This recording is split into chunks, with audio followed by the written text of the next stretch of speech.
हर हर महादेव। श्री गणेशाय नमः। दोस्तों, आज आपके साथ जुड़ने से पहले सबसे पहले कहेंगे, जो लोग हमारे चैनल से नहीं जुड़े हैं वो लोग हमारे चैनल से जुड़ जाएं।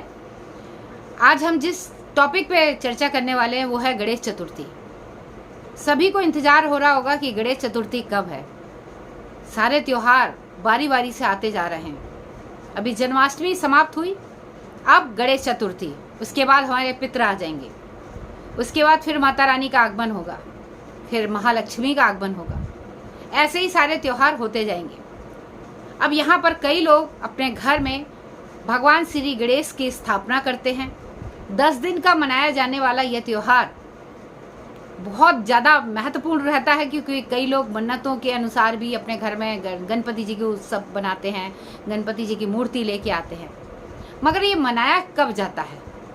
सबसे बड़ी बात यह है कि आपको तिथि और समय का आपको बिल्कुल ज्ञान होना चाहिए। सबसे पहले यहाँ बता दें, जो चतुर्थी तिथि लग रही है वो 18 तारीख को लग रही है। 18 सितंबर को गणेश चतुर्थी लग रही है। यह दोपहर में लगेगी 2:09 पर। तो अब हमें जो व्रत करना है, जो पूजा स्थापना करनी है, मूर्ति स्थापना करनी है, वो उदय तिथि के अनुसार ही हम करेंगे। 18 तारीख को जो लोग मूर्ति लेके आ सकते हैं, मगर घर के अंदर उसका गृह प्रवेश मत कराइएगा। आप जो भी है पसंद करके आना चाहते हैं, आप पसंद करके आ जाइए। घर के अंदर उसका मूर्ति का गृह प्रवेश मत कराइएगा। मूर्ति का जो मुख दर्शन होगा, जो पूजा आराधना होगी, वो होगी 19 को। 19 सितंबर को उदय तिथि से चतुर्थी तिथि प्रारंभ है। ये दोपहर तक रहेगी और दोपहर में ये 3:13 पर समाप्त हो जाएगी। कहने का तात्पर्य यह है कि उदय तिथि के अनुसार जो भी सनातन धर्म में पूजा आराधना होती है उसको हम सबसे ज़्यादा मान्यता देते हैं। तो 29 तारीख को ये पूजा आराधना आप कर सकते हैं। घर में 10 दिन के गणपति जी की स्थापना आप करना चाहते हैं, आप करिए। राहु काल छोड़कर बाकी समय पे आप चौघड़िया का जो मुहूर्त होगा उस दिन का, उस मुहूर्त पर आप भगवान गणपति की मूर्ति की स्थापना कर सकते हैं। और आप स्थापना की अगर हम चलिए बात कर लेते हैं, तो स्थापना सुबह का एक मुहूर्त है जो 11:05 से लेकर 1:33 तक का रहेगा। उस समय जब आप मुहूर्त करेंगे गणपति बाबा की, तो आपके लिए बहुत ज़्यादा बेहद शुभ रहेगा, आपके परिवार के लिए अच्छा रहेगा, बहुत बढ़िया रहेगा। और जब गणपति जी आपके घर आएँ तो आप 10 दिन तक उनको इस तरीके से अपने घर में, कोई लोग 3 दिन के लाते हैं, कोई 1 दिन के लाते हैं, कोई 1.5 दिन के लाते हैं, कोई पूरे 10 दिन के लेके आते हैं। और 28 तारीख को विसर्जन है, गणपति विसर्जन है।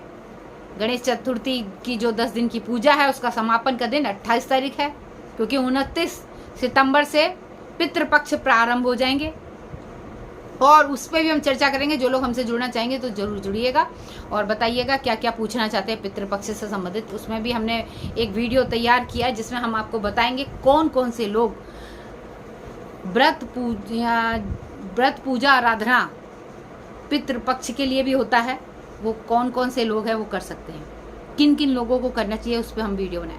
फिलहाल अभी हम बात कर रहे हैं गणपति पर।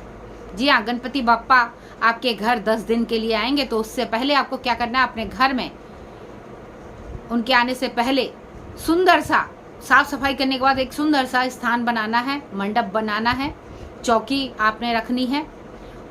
उस चौकी के ऊपर आपने पहले सातिया बना देना, फिर उसके ऊपर आपने पीले रंग का वस्त्र रखिए या लाल रंग का वस्त्र उस पर बिछाना है।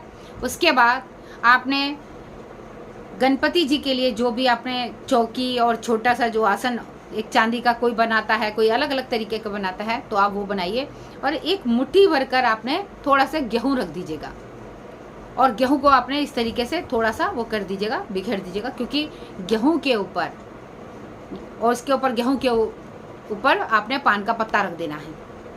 पान के पत्ते पे थोड़ी सी हल्दी, थोड़ी सी कुमकुम रख के फिर उसके ऊपर आपने गणपति जी की मूर्ति की स्थापना करनी है। उनके चारों तरफ जो है, जो केले का पत्ता है उसका मंडप बना लेना है, उसका मंडप बना होना चाहिए। और जब गणपति जी आपके घर आए तो उनके मुख पे जो कपड़ा पड़ा हो उसको जो है जब घर में स्थापना की जगह रख दें, तब उसके बाद उनकी पहले तो आरती करके उनको घर के अंदर लेके आइए, फिर उसके बाद उसके कपड़े हटाने के बाद उनके मुख दर्शन कीजिएगा। और इसके बाद बहुत अच्छा सा सजाइएगा, दोनों साइड कलश रखिएगा, और कलश रखने के साथ साथ आपने अष्टदल बनाना है चावल से, और एक जल का पात्र जो मेन एक मुख्य होगा जो बीच में आप रखेंगे, जिसके ऊपर आप नारियल रखेंगे, आम के पत्ते रखेंगे, फिर नारियल रखेंगे लाल रंग के उसके वस्त्र से लपेट कर, और जो भी आपकी इच्छा है, जो मन्नत है, वो बोलते हुए संकल्प करके उसके जल के अंदर आपने एक सिक्का जरूर डाल के रखिएगा, खाली मत रखिएगा।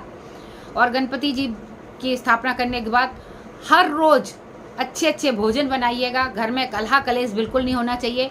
आप अपने मेहमानों को जो भी है सबको बुलाइएगा दर्शन के लिए, क्योंकि आपके घर में जो मेहमान आए हैं वो भी चाहेंगे कि आपके रिश्तेदार, आपके अपने परिवार के लोग कितने हैं जो उनसे आपसे मिलने आ रहे हैं। इससे जो है गणपति बाबा प्रसन्न होते हैं, और जो मिलने वाले हैं उनकी भी इच्छाएं पूरी होती है, और वहाँ आपके घर का जो वाइब्रेशन है ऑरा है और भी ज़्यादा अच्छा हो जाता है। इन 10 दिनों में गणपति बाबा से जो भी आपने मांगना है, पूजा आराधना जैसी भी करनी है, रोज़ शाम को कीर्तन भी करिएगा, भोजन वैसे ही करवाइएगा। सुबह जैसे कि आपके घर में कोई मेहमान आता है वैसे कराते, वैसे ही सुबह नाश्ते से लेके दोपहर में आपको लंच देना, फिर शाम का नाश्ता देना, फिर रात का आपको भोग देना, फिर उसके बाद रात्रि में विश्राम के समय दूध आदि रखने के बाद फिर उसके बाद उनको निंद्रा के लिए, यानी कि थोड़ा शयन करने के लिए, विश्राम करने के लिए छोड़ देना है। जहाँ गणपति जी हो वहाँ पर एक तो ज्योत आपने अखंड जरूर जलानी होगी। उसके बाद आप जहाँ पे गणपति जी हैं वहाँ पर आपको जरूर एक व्यक्ति जरूर बैठा रहना चाहिए, अकेले नहीं छोड़ना, क्योंकि आपके घर में कोई मेहमान आया आप उसको अकेला छोड़ दें तो उनको बहुत बुरा लगता है, तो मत करिएगा। वहाँ पर एक व्यक्ति जरूर उनकी सेवा में रहना चाहिए, और बहुत अच्छे से लाइटिंग से सजा के रखिएगा, जिससे गणपति बाबा बहुत प्रसन्न होते हैं, खुश होते हैं। और अच्छे अच्छे भजन लगाइएगा, और किसी दिन अलग अलग तरीके का व्यंजन बनाइएगा। नारियल का पानी उनको बहुत पसंद है, तो नारियल का पानी हो गया, गन्ने हो गए, केला हो गया, इस और दूबा की जो माला है वो उनको पहनाइएगा, बेल पत्ते की माला उनको पहनाइएगा, फलों की माला उनको पहनाइएगा, गुलाब की और कमल के फूलों की अलग अलग तरीके की माला उनको पहनाना आपके लिए बहुत ज़्यादा शुभ रहेगा। इस तरीके से आप गणपति जी को मना सकते हैं अपने घर में 10 दिन के लिए लाकर, उनकी पूरी तरीके से मेहमान नवाजी जो कीजिएगा। इससे जो है गणपति जी आपके परिवार के ऊपर, आपके ऊपर अपनी विशेष कृपा बनाएंगे। और जो भी आपकी इच्छा है आप मन्नत बोलते हुए ये कहिएगा, गणपति बाबा जब अगली बरस जब आप आएँ तो मेरी सारी इच्छाएं जो मैंने आपसे बोली है, आप मेरे घर के हालात देखिएगा, आप मेरी हालत देखिएगा, आप समझ जाओ, आप तो जानने वाले सब कुछ जानते हो, मेरी जो भी इच्छा है वो आप पूरा करिएगा। इससे बेहतर मैं करूँ, और भी अच्छा करूँ, भव्य करूँ, ये कामना के साथ में गणपति जी से प्रार्थना करके फिर इसके बाद जिस दिन आपको विसर्जन करना है उस दिन आप उनको भोजन आदि कराने के बाद, उसके बाद पूरे फैमिली के जो लोग हैं सब लोग उनसे अपना आशीर्वाद प्राप्त करिएगा। घर में पूरा चक्कर कटवाने के बाद उनको जब विसर्जन के लिए ले जाते हैं तो आपने वहाँ पर जहाँ पे विसर्जन कर रहे हैं वहाँ पर एक दिया जरूर जलाइएगा। वहाँ से थोड़ा सा जो जल भर के लाइएगा, उसमें थोड़ी मिट्टी मिली होनी चाहिए, वहाँ लेके आइएगा और अपने घर में पूरे में छिड़कना है उस जल को। इस तरीके से यदि आप करेंगे, नदी किनारे एक दीपक भी जरूर जला के आइएगा जैसे मैंने बताया, तो आप यकीन मानिए जब आप विसर्जन करें तो विसर्जन करते समय भी बोलिएगा, गणपति बाबा आप अब जब आइए तो हमारी लिए और भी ढेर सारी खुशियाँ लाइए, अगली बार हम अगले बरस फिर आपको बुलाते हैं और अच्छे से भव्य से आपका आयोजन करेंगे, आपका स्वागत करेंगे। इस तरीके से कामना करते हुए गणपति बापा को आप विसर्जित कर दीजिएगा 28 तारीख को। जो लोग 3 दिन का करते हैं, 1.5 दिन का करते हैं, तो ज़रूर आप बड़े अच्छे से नाचते गाते हुए उनको विसर्जन करके आइएगा। तो ये आपको पूरे मैंने विधि बता दिया, उम्मीद करती हूँ आपको अच्छा लगे। तो ये वीडियो जो है आगे शेयर कर दीजिएगा। जो लोग जानकारी प्राप्त करना चाहते हैं, पूरी तरीके से मैंने जानकारी इसमें दे दी है। अगर किसी को कोई समस्या हो तो आप जो है कमेंट्स बॉक्स में लिखकर मुझसे जानकारी प्राप्त कर सकते हैं। आज के लिए बस इतना ही, मुझे दें इजाज़त। अपना ख्याल रखिए, स्वस्थ रहिए, मस्त रहिए। पितरों से संबंधित जो वीडियो मैं बनाने जा रही हूँ उसे भी आप ज़रूर देखिएगा। हर हर महादेव।